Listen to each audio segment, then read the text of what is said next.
लोकसभा चुनाव के ऐलान से पहले एबीपी न्यूज के लिए सी वोटर ने किया है देश का सबसे बड़ा ओपिनियन पोल।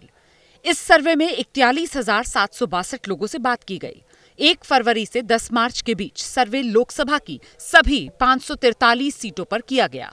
सर्वे में मार्जिन ऑफ एरर +-3 से +-5% है। नमस्कार, मैं हूं संदीप चौधरी। आप देख रहे हैं एबीपी न्यूज की खास पेशकश।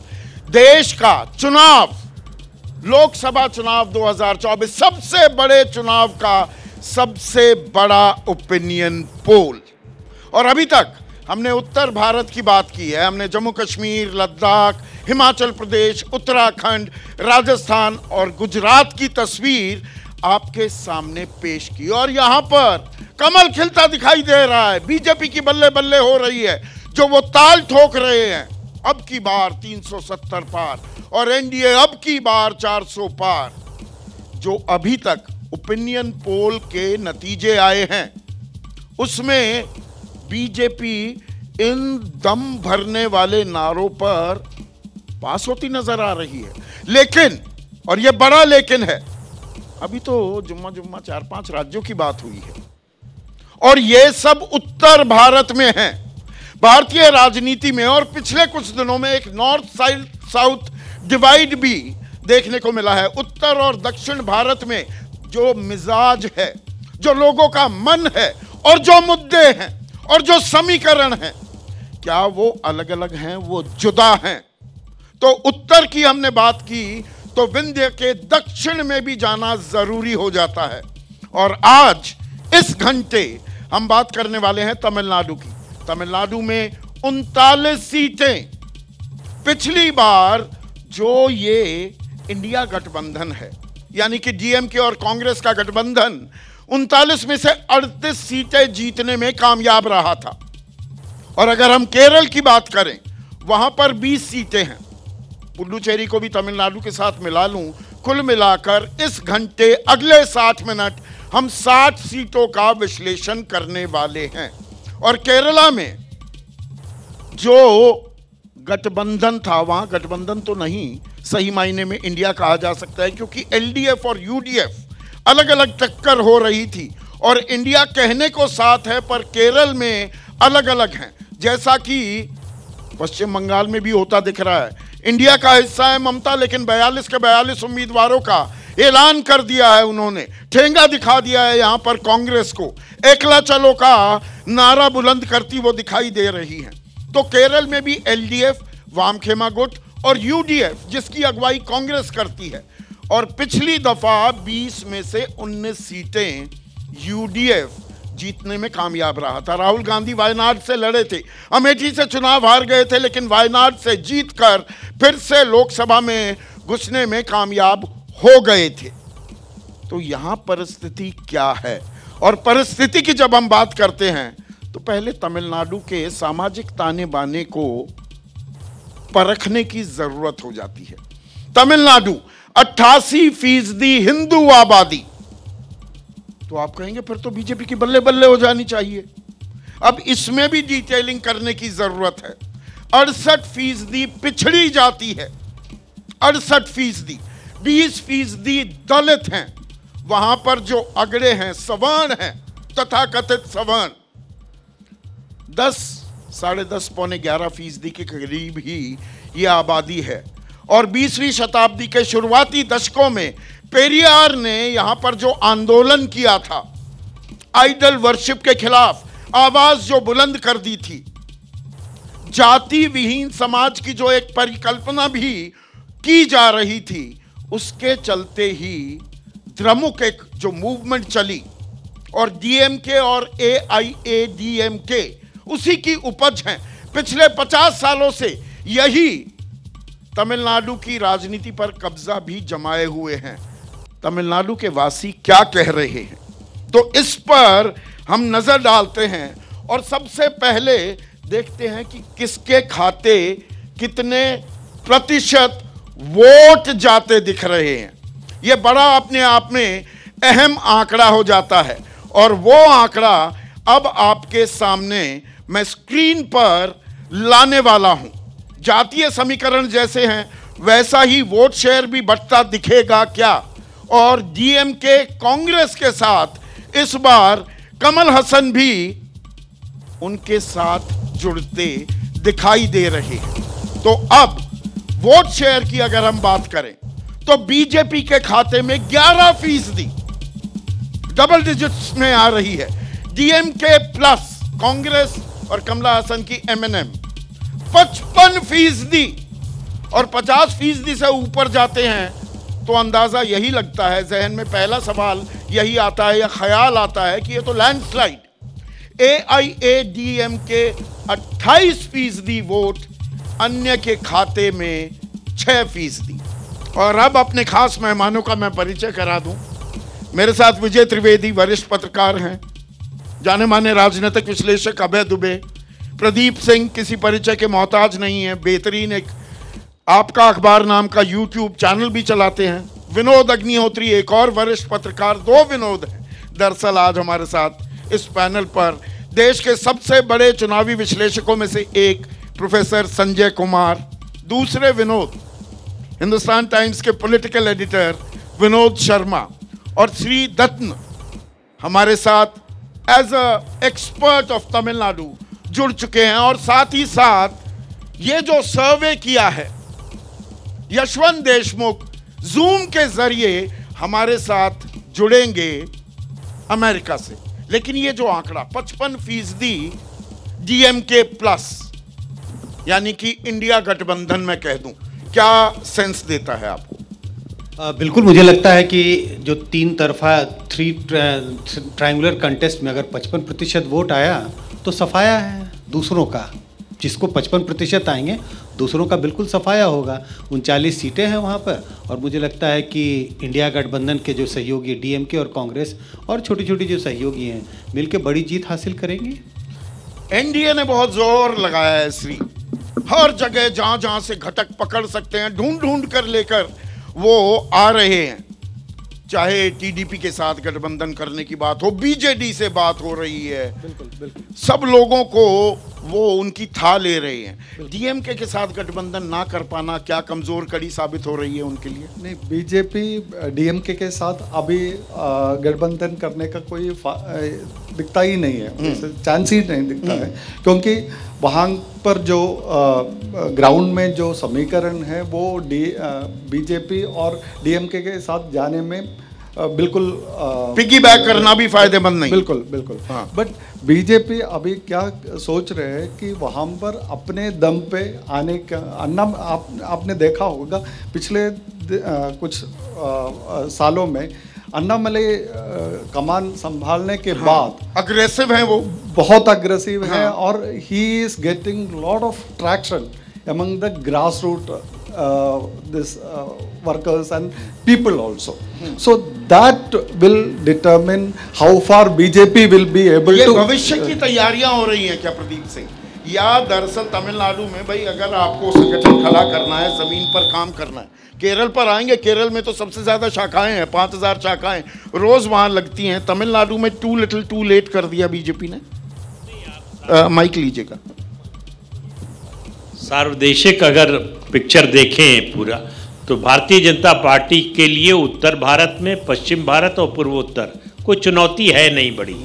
वो एक तरह से केक वॉक जैसा लगता है। असली चुनौती पूरब में और दक्षिण में है, और ख़ास तौर से दक्षिण में।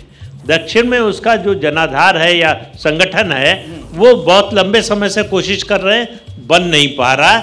इस चुनाव में उम्मीद बनी है कि तमिलनाडु में उसका वोट शेयर बढ़ेगा। उस सीट में कितना कन्वर्ट होगा ये अभी कम से कम इस सर्वे में तो नहीं दिखाई दे रहा। प्राइज में है, कंसोलेशन प्राइज में है, वो मतलब एक तीसरा पोल बनने की कोशिश में है तमिलनाडु की राजनीति में। तो इसलिए जो है ये चुनाव उनके लिए एक तरह से आप कह सकते हैं क्वार्टर फाइनल है, उसकी तैयारी है। अगली तैयारी जो सेमीफाइनल भी नहीं है, वो विधानसभा में होगा। हाँ, शब्दों का चयन प्रदीप जी बहुत सोच समझ कर करते हैं। किसके खाते कितनी सीट जा रही हैं, ये 1 फरवरी से 10 मार्च के बीच का किया हुआ हमारा ओपिनियन पोल है।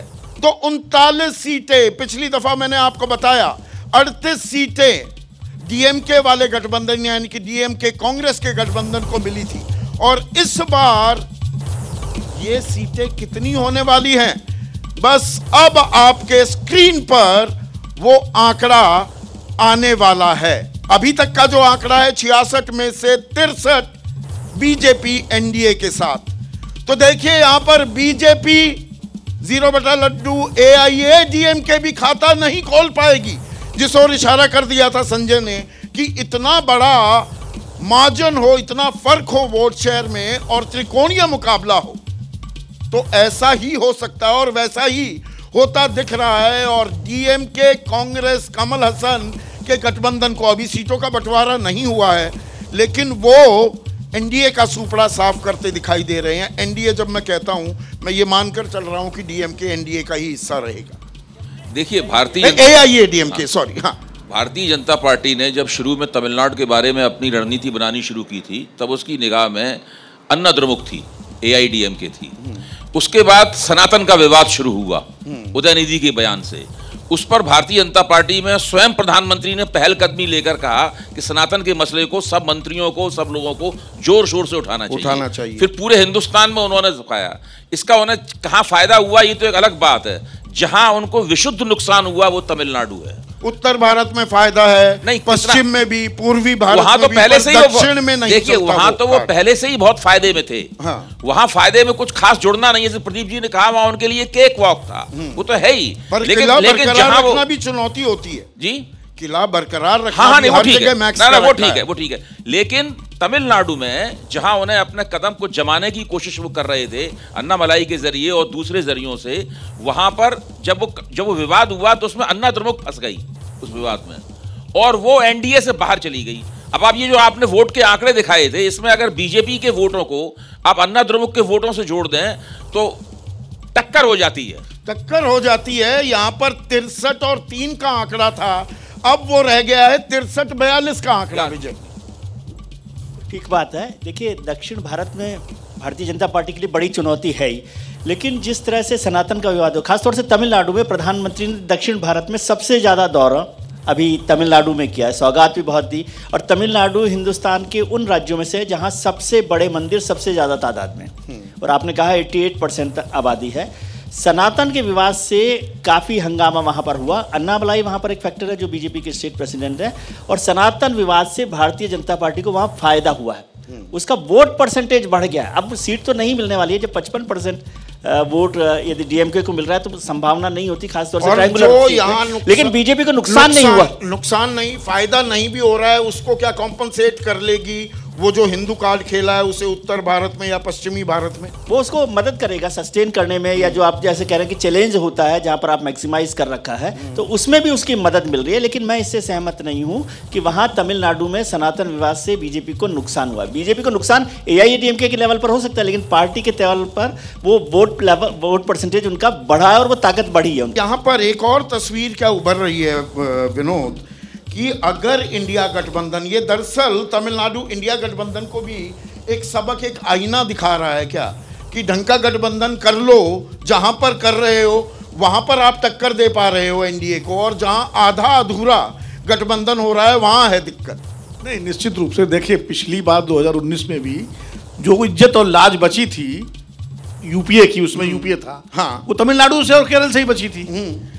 इस बार भी तमिलनाडु, केरल और पंजाब, अभी हाँ, पंजाब कुल मिलाकर अभी आपका जो है सर्वे 63 और 3 की बात कर रहा था, अब 63 से 42 हो गया, 63:42, यानी तमिलनाडु ने एकदम से टैली बढ़ा दी इंडिया गठबंधन की। तो इंडिया गठबंधन के लिए 2 सबक हैं इसमें, एक तो इंटैक्ट गठबंधन हो और दूसरा लीडरशिप हो।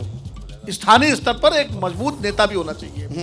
एमके स्टालिन करुणानिधि के बाद एक मजबूत नेता के तौर पर, और सीटों के बंटवारे को लेकर वहां अंदर खाने से कोई बड़ी खबरें भी नहीं, बड़ी खबरें नहीं, कोई तनातनी नहीं, हाँ, कोई तनातनी नहीं है, कोई इस तरह की नहीं है। सीटें कांग्रेस को मिलनी है, वो हो गया, 9+1 हो गया, हाँ, वो तो उन्होंने कर लिया, उन्होंने उस सारा गठबंधन। तो कुल मिलाकर के सबसे अगर इंटैक्ट और सबसे बेहतरीन तरीके से गठबंधन हुआ है इंडिया गठबंधन का, तो तमिलनाडु में हुआ है। और इसीलिए ये आपका जो सर्वे दिखा रहा है वो वही दिखा रहा है, 55-56% जो वोट परसेंटेज है। दूसरी बात यह है कि अन्नामलाई ने जो पेरियार पर हमला किया, जिसकी वजह से सबसे ज़्यादा अन्ना द्रमुक को भी दिक्कत हुई और डीएमके को मौका मिला।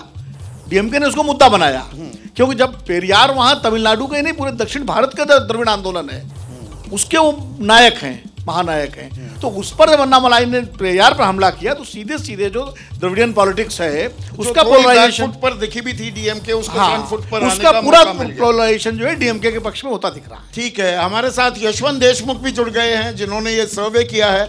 यशवंत, यहाँ पर क्लीन स्वीप इंडिया गठबंधन करता दिख रहा है, डीएमके की अगुवाई वाला ये गठबंधन आपका, ये बिग टेक अवेज क्या हैं आपके तमिलनाडु के इस सर्वे के, आपकी निगाह में? देखिए, कभी कभी संदीप कुछ चुनाव ऐसे होते हैं जिनको दरअसल आने वाले चुनाव के मद्देनजर एनालाइज करना इंटरेस्टिंग होता है। मसलन ये जो चुनाव तमिलनाडु का है, ये इसको हम ये ना समझें कि यहाँ पर इंडिया का स्वीप है और इस तरीके से, वो तो है ही है। स्टालिन साहब की सरकार मजबूती से चल रही है, मुख्यमंत्री स्टालिन की छवि बहुत अच्छी है, लोकप्रिय मुख्यमंत्री हैं वो, उनके सामने अपोजिशन का बिल्कुल वैक्यूम है, दूसरा कोई नेता उनके आसपास बड़ा तमिलनाडु का खड़ा नहीं हो पा रहा है। बीजेपी अभी वहां पे नेसेंट पॉलिटिक्स कर रही है, यानी बिल्कुल शुरुआती पदचाल जो अपने आप खड़े होने वाली राजनीति होती है। ऐसे में उनको एक जिसे कहें कि खुली फील्ड, खुला मैदान मिला है स्कोर करने का, और वो अच्छे से कर रहे हैं। और जहां तक कि उनके सनातन के ऊपर उनके नेताओं का, उनके बेटे के विवादास्पद बयानों का सवाल है संदीप, वो भले ही बचे हुए देश में कांग्रेस के लिए दिक्कत पैदा कर रहा हो, लेकिन तमिलनाडु की राजनीति में उनको वो अच्छा खासा बेनिफिट दे रहा है। और कमला हासन का इस गठबंधन में आ जाना, क्या वो एक प्लस पॉइंट, एक छौंक का काम भी कर रहा है? ज्यादा वो कमाल नहीं कर पाए राजनीति में जब से एंट्री की है। कमलनाथ हरियाणा के जयंत चौधरी हैं संदीप, कमला हासन, उनके आने की डीएमके को कोई जरूरत नहीं है, लेकिन छौकन तो लग रही। आपने बिल्कुल सही शब्द का प्रयोग किया। छौंक की बात होती है और मसाले और स्पाइसेस सबसे ज्यादा किसी के मशहूर हैं तो वो है केरल राज्य, गॉड्स ओन कंट्री, खूबसूरत राज्य, हरियाली से भरा हुआ। पर वहां हरियाली किसकी झूमती हुई दिखाई दे रही है? तो उसके लिए केरल का आंकड़ा 2019 का फिर से याद दिला दूं, 20 सीटें हैं और यूडीएफ के खाते में 19 सीटें गई थी और 1 सीट एलडीएफ के खाते में गई थी। अब वोट शेयर कितना है, किसके खाते में कितना वोट शेयर जाता है, यहां पर बीजेपी पुरजोर कोशिश कर रही है सालों से कि भाई खाता तो खुल जाए, लेकिन लड़ाई एलडीएफ, वाम खेमे और कांग्रेस के बीच होती है। यहां इंडिया नाम का कोई गठबंधन नहीं है, इंडिया आपस में ही टकरा रहा है। उसके चलते क्या बीजेपी को कुछ फायदा हो रहा है? अब वोट शेयर आपके लिए स्क्रीन पर मैं लेकर आने वाला हूं, उससे अंदाजा लगेगा कौन कितने पानी में है, कौन कितना हरियाली दिखा रहा है। तो 20 सीटों का ये vote share, BJP vote share बढ़ाती दिख रही है 20%, यूडीएफ 45%, एलडीएफ 31%, अन्य के खाते में 4% वोट जाता दिख रहा है। 45-31 आकलन कुछ एक गेस करना चाहेंगे? 20 में से फिर ये सीटें कैसे बटेंगी? देखिए, बीजेपी का वोट तो बढ़ता हुआ दिखाई पड़ रहा है। पिछली बार उनके पास 13% वोट थे और 45 और जो वोट शेयर है 31, 45 और 31 का मतलब सीधा सीधा तो संबंध है कि इंडिया गठबंधन को, अब यहाँ इंडिया गठबंधन नहीं है, अगर हम यूडीएफ की बात करें तो यूडीएफ को तो बढ़त तो बहुत साफ है, लेकिन ट्रायंगुलर कॉन्टेस्ट है, त्रिकोणीय मुकाबले में 14 बिल्कुल प्रतिशत का फर्क, उसके मायने क्या होते हैं? उसके मायने ये होंगे 20 सीट में, मेरा अगर सीटों के आकलन देखेंगे तो 20 सीट में इनके पास 14 से 15 सीटें आनी चाहिए और 5 से 6 सीट एलडीएफ की तरफ जानी चाहिए। एबीपी सी न्यूज वोटर का आंकड़ा क्या है सीटों का? अब 63-42 पर आंकड़ा आकर अटका हुआ है 105 सीटों में से। अब ये 20 सीटें और जोड़ते हैं, 125 सीटें हो जाएंगी। बीजेपी फिर से खाता नहीं खोल पाएगी और एलडीएफ भी खाता नहीं खोल पाएगा। पिछली बार सीपीएम ने 1 सीट जीती थी और 20 सीटें यूडीएफ क्लीन स्वीप फिर से मारती हुई, फिर से बल्कि मैंने गलत शब्द इस्तेमाल कर दिया, पिछली दफा 19 सीटें ही थी। अब केरल, खूबसूरत केरल में ही मौजूद है मेरे सहयोगी रविकांत भी, और रविकांत की खूबसूरत तस्वीर भी ज़रा आप दिखा दीजिए हमारे स्क्रीन पर। और रविकांत के साथ कुछ लोग भी हैं। आंकड़ा यहाँ पर 20 में से 20 जाति दिख रही है यूडीएफ को। तो ऐसे में रविकांत, आपके साथ जो लोग हैं वो क्या कह रहे हैं हमारे सर्वे के बारे में, और आप वहां पर गए हैं, पहले अपनी जुबानी जमीन की कहानी वो भी थोड़ा बताइए।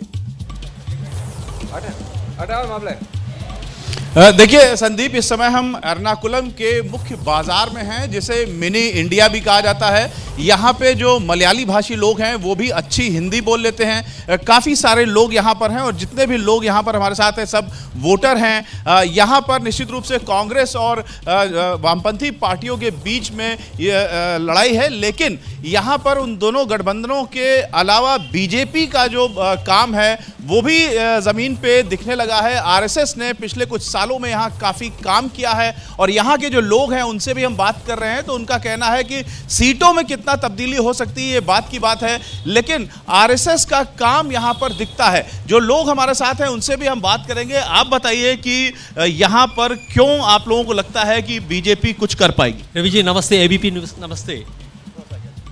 Now you are in the on God's on country में है, और ये शहर को जानता है कि queen of Arabian sea, that's Kochi को।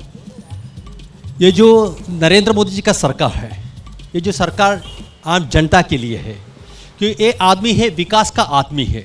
सो विकास का मुद्दा लेके ये आगे बढ़ रहे हैं। सो इसी का वजह से यहाँ का लोग चाहता था लास्ट 60 ईयर्स ये जो कांग्रेस ने ये राज्य में क्या किया है, लेकिन ये जो 10 सालों में ये यहाँ का जनता के लिए 104 करोड़ 40 करोड़ का लोगों के लिए विकास का, नारी जन का, युवा पीढ़ियों का, लेकिन सीटों में क्यों ये बात तब्दील नहीं हो पा रही है? नहीं कि ये तो सीटों अलग बात है। ये जो आगे आ रहे हैं ना, जो चुनाव का 1 महीना हो सकता है, बीच में ये जो वातावरण कैसा बदल सकता है, लेकिन एक बात शक नहीं है कि हम 400 पार करेंगे, ये बात उसमें कुछ शक ही नहीं है। क्योंकि आजकल लोग जनता जानता है कि केरला में के लोग भी जानता है कि लेफ्ट और राइट हमें नहीं चाहिए, क्योंकि उनके पास क्या होता है जन के प्रति नहीं होता है। आप बीजेपी के सपोर्टर हैं? हम स्ट्रॉन्ग सपोर्टर है बीजेपी के सपोर्टर होने के बावजूद आप कह रहे हैं कि 400 पार का नारा झूठा है?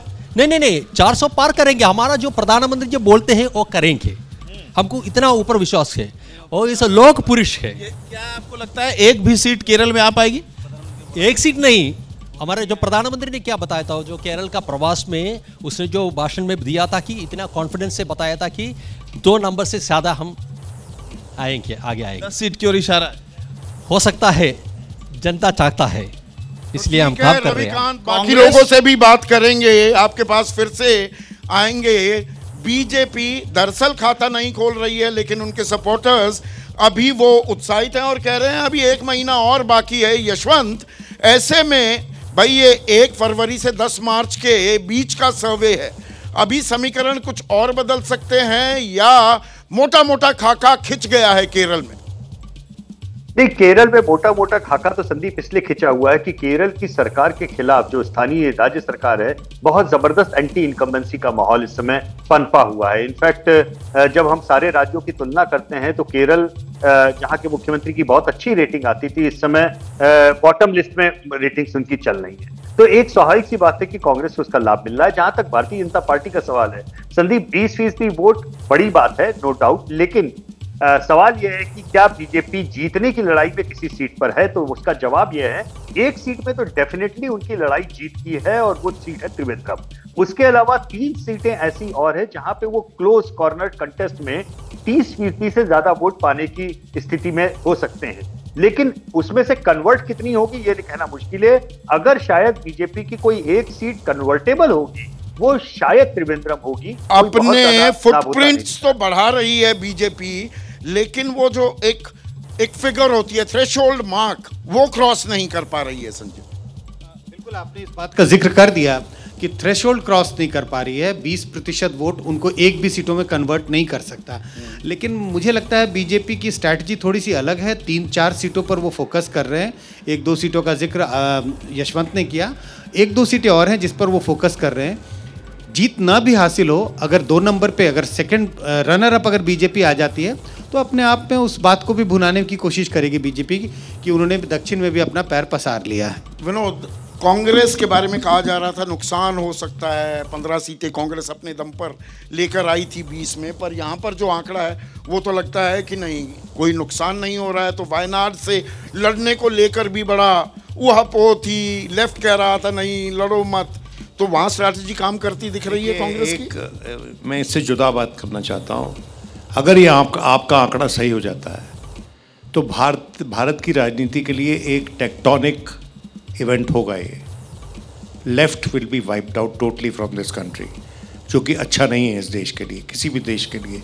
किसी भी सोच का इस तरह से लुप्त हो जाना, जो कि एक प्रथम श्रेणी में वो सोच रहती थी एक समय में। तो इसमें वाम खेमे की खुद की कितनी जिम्मेदारी है? वो डायलेक्टिकल मटेरियलिज्म में घुसे रहे। देखिए, मैं इसमें सिमेंटिक्स में नहीं जाऊंगा, हम क्लियरली पॉलिटिकल बात कर लेते हैं। ये बात सच है कि मैं एग्री करता हूँ यशवंत से, अगर वो ये कह रहे हैं तो कि मुख्यमंत्री जो हैं वहाँ पॉपुलर नहीं है क्योंकि 10 बरस से राज कर रहे हैं। पहली बार वहाँ पर एक ट्रेंड तोड़ा लेफ्ट ने और दूसरी बार सत्ता में आ गई प्रदेश में। शायद उसका मुआवजा उसको भुगतना पड़ रहा है, जो मुआवजा उसने वेस्ट बंगाल में कंसिस्टेंट रूल के चलते भुगता। इसमें इन्वेंट नहीं, आत्मविवेचना की जरूरत होगी लेफ्ट पार्टीज को। लेकिन मैं समझता हूं कि इस देश में जो लोग राजनीतिक समझ रखते हैं या उसमें इंटरेस्ट रखते हैं, उनको भी इसमें विस्तृत चर्चा करने की जरूरत है। ठीक है, हमारे साथ इस पैनल में सबसे तजुर्बेकार और सीधी बात कार्यक्रम करते थे, और सीधा सवाल मेरा कार्यक्रम है, थोड़ा अपने कार्यक्रम को भी प्रमोट करता चलूं बीच बीच में, समय यही है 7 से 8 मेरे कार्यक्रम का, वो अब हमारे बीच हैं। तो यहाँ आप देखिए दिलचस्प एक तस्वीर, उत्तर भारत की जब बात हो रही थी आपके आने से पहले, 66 सीट जम्मू कश्मीर, लद्दाख, उत्तराखंड, हिमाचल, राजस्थान और गुजरात, 66 में से 63 एनडीए के साथ, बल्कि मैं कहूँ बीजेपी के साथ। अब हो गया है आंकड़ा 63-62 का। ये दक्षिण क्या कहानी कह रहा है? तमिलनाडु में क्लीन स्वीप और केरल में भी पलटकर कहूं बीजेपी का सुपड़ा साफ, मतलब खाता फिर भी नहीं खुल रहा। क्या कहानी कह रहा है ये? आपने नॉर्थ साउथ डिवाइड एक्सप्रेस कर दिया ना, जो अभी तक लगता था नारा कि साउथ एंड नॉर्थ जो है डिवाइड होता है। जैसे कांग्रेस इमरजेंसी के अंदर भी यही होगा, आपको याद होगा, उस सारे नॉर्थ के अंदर कांग्रेस निपट गई थी, परंतु साउथ में फिर जीत करके आ गए थे। तो ये एक साउथ नॉर्थ अलग अलग होता रहता है, इसमें दिखाई दे रहा है इसके अंदर, क्योंकि बीजेपी की आप कितने भी तुलना करता जा रहे हैं, साउथ के अंदर उन्होंने कोशिश की, और ओपिनियन पोल तो ओपिनियन पोल होता है, परंतु ये बताना कि ये होने वाला है नॉर्थ में जीतने वाली है बीजेपी, इसके लिए ओपिनियन पोल की जरूरत नहीं है, वैसे ही पता है हमारे नहीं होने वाली है, क्योंकि कांग्रेस जहाँ पर साउथ जनता का सबब थोड़ी साउथ में बीजेपी नहीं जीतेगी, इसके अंदर भी कोई शक किसी को नहीं था। हम लोगों में से किसी को होगा कि 20% वोट बढ़ के, पिछली बार पता नहीं कितनी सीटें जीती थी, उनका लड़ी थी उन्होंने, इस बार शायद 12 सीटें लड़ रहे हैं। पिछली बार जितनी सीटें आप ज़्यादा लड़ेंगे उतने परसेंट बढ़ेंगे आपके, तो उसमें कोई बड़ी बात नहीं है, पर कन्वर्ट हो सकता है कि नहीं हो सकता, क्योंकि फैसला ये होना है इस देश के अंदर कि जहाँ जहाँ लेफ्ट है, विनोद मेरे मित्र हैं, अच्छे मित्र हैं, उनका आइडियोलॉजी खत्म होती जा रही है, जहाँ जहाँ लेफ्ट है वहाँ कांग्रेस से झगड़ा था, चाहे वेस्ट बंगाल था केरला था। तो जहाँ कांग्रेस और लेफ्ट है वहाँ जब लेफ्ट खत्म होती है उसका फायदा बीजेपी को अभी तक नहीं दिखाई दे रहा है, वहाँ कांग्रेस को ही होता चला जा रहा है, या कांग्रेस की कोई टूटी हुई पार्टी जैसे टीएमसी जैसे बन गई वहाँ पर। तो इसलिए बड़ा स्पष्ट है कि कांग्रेस और लेफ्ट के ऑल्टरनेटिव में बीजेपी अभी कुछ साल लगेंगे ऑल्टरनेटिव बनने के लिए। पर केरल में तो सालों से वही कह रहे थे ना कि तो वहाँ मार्क क्यों नहीं कर पा रहे? ये देखिए एक आम दर्शक की बड़ी दिलचस्पी है, उसी पे आ रहा हूँ मैं। उत्तर भारत में मैक्स कर रहे हैं और दक्षिण में घुस ही नहीं पा रहे। ये अभी कुछ कह रहे थे कि आरएसएस का काम बढ़ा है, मैं तो देख रहा हूँ कि विवेकानंद जब बना था, हालांकि वो कन्याकुमारी में बनता है, विवेकानंद मिशन बना था, वो त्रिवेंद्रम से थोड़ी दूर बाहर गए, और आरएसएस और सीपीएम के पीछे लड़ाई पिछले 50 साल से देखा, ये लोगों मार के 100 लोगों मारे जाते हैं एक दूसरे के ऊपर, परंतु वो कल्चरल फाइट है, वो ये पॉलिटिकल फाइट कभी आरएसएस से परिविल नहीं। जब से बीजेपी हावी हुई है तब से उसको पॉलिटिकल फाइट में कन्वर्ट कर दिया गया है, और डेमोग्राफी की उसकी ऐसी है जबकि जहाँ पर 30% के करीब क्रिश्चियंस हों या 20% 25%। स्पिल ओवर क्या कर्नाटक में, आंध्रा में भी दिखेगा, या हर राज्य की अपनी अलग? कर्नाटका एक पॉलिटिक्स अलग है, कर्नाटका में उस तरह का पॉलिटिजाइजेशन नहीं हुआ कि कास्ट ब्रेक करने का जो हिस्ट्री बनी नहीं है। उस द्रविड़ियन पत्रिका के पर लोग बात कर रहे थे। पेरियार 1967 के अंदर हम लोग जब स्टूडेंट थे उस वक्त लगाते थे कि पेरियार जब रामायण के ऊपर पोस्टर लगते कैसे रामायण को जला रहा है, कैसे वो कर रहा है, उस जमाने चलता आ रहा है अभी तक, उसका कोई असर नहीं हुआ। पर कर्नाटक के अंदर कास्ट बैरियर छोड़ना कि कास्ट को काट करके कास्ट पॉलिटिक्स बढ़ जाना है, वहाँ पर वो जो शुरू हुआ था उसका असर बीजेपी ने कास्ट काट दी जा करके। परंतु तमिलनाडु में अभी तक नहीं पड़े रमणी यूनिवर्सिटी, क्योंकि वहाँ पर तमिलनाडु में सक्सेसफुल नहीं हो पा रहे हैं। प्रदीप जी क्या वजह क्या पा रहे हैं? ये थोड़ी दिक्कत भी देगा। देखिए जब वो तो बीजेपी का काम है, वो अपनी ताल ठोकेगी 370 पार 400 पार, पर अब इन आंकड़ों को देखें, यहाँ पर अगर 60 सीटों को मान लें, हम पुडुचेरी भी जोड़ दें, 60 सीटों में आप खाता भी नहीं खोलेंगे तो दरअसल आप 480 सीट पर आ जाते हैं। फिर 480 में से 400 लेना पड़ेगा एनडीए को, अगर हम उनके दावे को थोड़ा दम भी माने। वो तो पोस्चरिंग हर कोई करता है। माइक लीजिएगा। 400 पार के लिए ज़रूरी है कि आप दक्षिण में अच्छा प्रदर्शन करें, जो कि इस सर्वे के अनुसार होता हुआ दिखाई नहीं दे रहा, वैसे भी दिखाई नहीं दे रहा।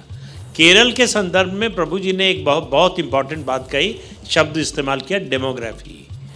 बीजेपी की समस्या केरल में डेमोग्राफी है। हिंदू, मुस्लिम, क्रिश्चियन, इन 3 में से 2 जब तक नहीं मिलते तब तक विनिंग कॉम्बिनेशन नहीं बनता। बीजेपी वो बना नहीं पा रही है, कोशिश कर रही है कि हिंदू और क्रिश्चियन साथ आ जाए। 28% मुसलमान, 17% क्रिश्चियन, 55% हिंदू। और वहाँ केरल में सीपीएम हिंदू पार्टी है, तो जब हिंदू को वोट देना होता है कांग्रेस को हराने के लिए, तो वो बीजेपी के बजाय सीपीएम के साथ जाते हैं। तो बीजेपी अपने को हिंदू पार्टी के रूप में ही स्टैब्लिश नहीं कर पाई है केरल में, तो इस वजह से जो है हर बार मात खाती है। और इस बार भी कोई अलग वो नहीं दिख रहा है। लेकिन एक चीज़ बीजेपी के लिए अच्छी दिख रही है, ये जो 20% वोट है इसका ये सीट में कन्वर्ट नहीं हो रहा है। इसमें ब्लेसिंग इन डिस्गाइज अगर कहें आप तो ये है कि इसका मतलब पूरे प्रदेश में वोट मिल रहे हैं, कंसंट्रेटेड नहीं है। कुछ इलाके में कंसंट्रेटेड होता तो सीट में कन्वर्ट हो जाता, तो पूरे प्रदेश में मिल रहा है। बेस बढ़ रहा है, बहुत धीमी गति से बढ़ रहा है। अब कितना समय लगेगा भगवान जाने। धीमी गति के समाचार भी थोड़े चल रहे, मैं आ रहा हूँ श्री आपके पास, आप कुछ ऐड करना चाह रहे थे? हाँ, ये केरला मैं तो जुड़ा रहा हूँ वहाँ एक अखबार से, मलयालम मनोरमा से। केरला एक बड़ा हाईली लिटरेट स्टेट है, 100% लिटरेसी है वहाँ पर। जिस तरह के स्लोगन्स आप नॉर्थ में चला सकते हैं, केरला में नहीं चला सकते। जिस तरह की भाषा आपको नॉर्थ में लाभ देगी पॉलिटिकली, वो आप केरला में नहीं चला सकते। और ये काफ़ी हद तक कर्नाटक में भी हमें देखने को मिला। प्रधानमंत्री बड़े अच्छे प्रखर वक्ता हैं हिंदी में, लेकिन उसका जो इम्पैक्ट है वो कर्नाटक में उतना सार्थक नहीं था जितना नॉर्थ में हो जाता। कर्नाटक पर आएंगे। कर्नाटक में देखिए यहाँ पर नहीं, मैं नॉर्थ में साउथ की बात नहीं, साउथ में देखिए दर्शकों, एक बात समझने की जरूरत है। 130 सीटें हैं। पिछली बार वहां पर बीजेपी दरअसल 29 सीटें जीतने में कामयाब हुई थी, 25 कर्नाटक की जिसका हम जिक्र कर रहे थे, 4 तेलंगाना। तो अभी 29 से वो कितना ऊपर जाते हैं, वो भी तो एक बड़ा सवाल है ना श्री। बिल्कुल, मैं केरल से हूँ, तो इसलिए मैं दो शब्द बताना चाहता हूँ। दो नहीं, आप टाइम क्योंकि आप देखिए वो केरल में वो पुराना ये समीकरण वगैरह चेंज हो रहा है बहुत। आप देखिए इस बार, पिछले बार शशि थरूर के खिलाफ और राजगोपाल जी ने कंटेस्ट किया था। 16,000 वोट्स में वो लास्ट 1-2 बूथ छोड़ के बाकी जगह पे और राजगोपाल बस लीडिंग। ठीक है, इस बार भी वहाँ पर बहुत अच्छा प्रदर्शन हो रहा है बीजेपी का। और आप त्रिशूर में देखिए, सुरेश गोपी सुपरस्टार है वहाँ पर। एक अभी रिसेंटली एक सर्वे किया था, he was among the top chief ministerial favourite, and उनका एक इमेज तो दूसरा, मतलब 2-3 सीट या 4 सीटों पर हम अभी डिस्काउंट नहीं कर सकते। बिल्कुल जिसका इशारा यशवंत ने भी किया। वो तिरुवनंतपुरम की बात कर रहे हैं, बाकी 3 सीट पर भी पर कन्वर्ट करना वो थ्रेशोल्ड मार्क क्रॉस करती है या नहीं? मैं विनोद जी से, he was my senior in Hindustan Times, but I don't agree with him, because वो वहाँ पर क्या होता है, जब when BJP is about to win the cross voting होता है। because both UDF and LDF cross votes and पिछले बार त्रिवेंद्रम में यही हुआ था। तो बीजेपी ये काम नॉर्थ में करती है, साउथ में उसके खिलाफ हो जाता है, यही राजनीति है। मैं भी एक साउथ के अखबार से जुड़ा हुआ हूँ, केरला में काफ़ी विजिट करता हूँ, क्योंकि अब क्या हुआ कि हम लोगों का परसेप्टिव जर्नलिज्म हो गया है। हम जो परसेप्टिव बना लेते हैं किसी, और गोपी है अब राज्यसभा में रहे हैं, उनको नॉमिनेट किया था, बीजेपी से लेना देना नहीं था उनका, हीरो हैं ठीक है, और बीजेपी के लिए कितना काम किया, कितना पार्लियामेंट में बोले, सब पार्लियामेंट में तो लोगों को वहाँ पर रिकॉर्ड दिखाया जा रहा है कि क्या रिकॉर्ड है उनका वहाँ पर। त्रिशूर एक पोलराइज कॉन्स्टिट्यूंसी है वहाँ पर, इसलिए उनको वहाँ पर रखा गया कि वहाँ पर मिनिमम हिंदू वोट ज़्यादा मायने करते हैं। केरला अब तिरुवनंतपुरम जैसे जी कह रहे हैं कि जीत सकते हैं, और तिरुवनंतपुरम में अभी घूम के आया हूँ, मेरे को तो जैसे हम मध्य प्रदेश गए थे उल्टा रिजल्ट आया, हो सकता आ जाए, मेरे को उसके अंदर कोई डाउट नहीं है। सब लोग कह रहे थे कि मध्य प्रदेश हम जीतेंगे। केरला के अंदर बीजेपी जैसे बेस बढ़ा है 20%, ज़्यादा सीटों पे लड़ेंगे, कोई कह रहा है कि बढ़ रहा है, जब आप बड़ी जगह हर जगह लड़ेंगे 500 800 1100 वोट तो मिलेंगे ना आपको। तो इसलिए आप ये कहें कि हमने अपना बेस बढ़ाया है, तो आप हर घर में घुस जाइए तो कहीं ना कहीं दिखाई देगा, ये तो दिखेगा ही। विनोद, पर यहाँ पर अभी बड़ी तस्वीर देखिए क्या उभर कर सामने आ रही है। दक्षिण क्या कह रहा है, दक्षिण और उत्तर में इतना अंतर? नहीं, दक्षिण और जैसा प्रभु जी ने कहा, दक्षिण और उत्तर में हमेशा वोटिंग उसमें अंतर रहता है। आप देखिए इमरजेंसी का हमें सबको मालूम है, 77 के चुनाव में दक्षिण में कांग्रेस जीत के आई थी, उत्तर में सफाया हो गया था। 84 में जब 415 सीटें आई कांग्रेस की, तब भी आंध्रा में जो है बस आंध्रा ने रोक लिया था। तो विजय रथ जो है उसका मतलब वहां पर तो अलग अलग राज्य का अलग अलग रहता है। मैं केरल के बारे में एक बात करना चाहता था जो अभी प्रदीप जी ने कही, हिंदू और ईसाइयों को मिलाने। इस बार 25 दिसंबर को हमेशा भारतीय जनता पार्टी अटल जी का जन्मदिन मनाती थी सबसे ज्यादा जोर शोर से, इस बार क्रिसमस मनाया, और खुद नड्डा जी जो है वो गए चर्च, और प्रधानमंत्री जी का संदेश लेकर के केरल में मोटरसाइकिल पर भारतीय जनता पार्टी के कार्यकर्ताओं ने ईसाई बस्तियों में जाकर के शुभकामनाएं दी क्रिसमस की, तो विनोवर करने के लिए। वरना पहले बीजेपी के लोगों को अगर क्रिसमस की बधाई देते तो वो कहते थे नहीं हम तो जो है तुलसी पूजन की बधाई लेंगे। तो इस बार वो तुलसी पूजन पीछे हो गया, अटल जी के जन्मदिन पीछे हो गया, और क्रिसमस की बधाई आ गई। तो अभी भी क्वार्टर फाइनल ही चल रहा है जो आपने शब्द इस्तेमाल किया। पर कांग्रेस के लिए यहाँ पर संदेश क्या है? जैसे हम चर्चा कर रहे थे 2019 में, दरअसल तमिलनाडु, केरल और अगर पंजाब को हटा दो तो कहीं वो जीते ही नहीं थे, तो वो किले बरकरार रख रही है कांग्रेस, और पुराने जो कभी किले हुआ करते थे वहां वापस एंट्री नहीं कर रही है। अब नॉर्थ और साउथ दोनों को जोड़ के हम कंपैरिजन करें, देखिए कांग्रेस को जो थोड़ी बहुत जिंदगी दक्षिण भारत में मिलती दिखाई पड़ रही है, उसका कारण हिंदुत्व की राजनीति की ऐतिहासिक समस्या में निहित है। हिंदुत्व की राजनीति की जो विचारधारात्मक कल्पनाशीलता रही है वो महाराष्ट्र पे आके रुक जाती रही है। वो उसके आगे के इलाके को, द्रविड़ देश जहां से शुरू होता है, वो हिंदुत्व ने उसके बारे में सोचना बहुत बाद में अभी अभी शुरू किया है। तो ना तो उनका वहां पे उस तरह का आधार रहा, ना वहां की भाषा में उनकी कोई पकड़ रही। जो अभी कहा जा, विरोध जी कह रहे थे कि वो हिंदी में सब लोग भाषण देते हैं, तो वो उसकी वजह से वो समस्या है, उसका लाभ कांग्रेस को प्राप्त हो रहा है। संदेश कांग्रेस के लिए यह है कि आप अच्छे गठजोड़ बनाइए, जो कांग्रेस ने उत्तर भारत में, पश्चिम भारत में बनाने से तकरीबन इनकार कर दिया, बहुत कम जगह बनाए। अच्छे गठजोड़ बनाइए, जो आपके पास राजनीतिक शक्ति उसको सहेज के रखिए। यहां तो ये हिमाचल प्रदेश में आपकी सरकार है, आप अपनी ताकत को सहेज के नहीं रख पाते, आपके यहां से सब कुछ निकल जाता है। जहां आपकी सरकार होती है वहां भी आप हार जाते हैं। ये दो संदेश हैं और कांग्रेस इन दोनों संदेशों को सुनने के लिए तैयार नहीं है। पर कांग्रेस एक जी प्लीज। बिल्कुल सहमत हूं कि अच्छे गठजोड़ बनाइए, लेकिन उससे पहले जरूरी है कि कांग्रेस गठजोड़ की राजनीति में विश्वास करे। कांग्रेस का गठजोड़ की राजनीति में कभी विश्वास नहीं रहा, इसलिए उसके गठजोड़ ज़्यादा लंबे समय तक चलते नहीं, और चलते हैं जो वो बहुत प्रभावी नहीं होते। तो जब तक आप जो है गठबंधन की राजनीति में सैद्धांतिक रूप से, वैचारिक रूप से इन्वेस्ट नहीं करेंगे, तब तक उसका फायदा नहीं मिलेगा। पर यहाँ पर कांग्रेस के लिए एक तरह से खुशखबरी भी है क्या?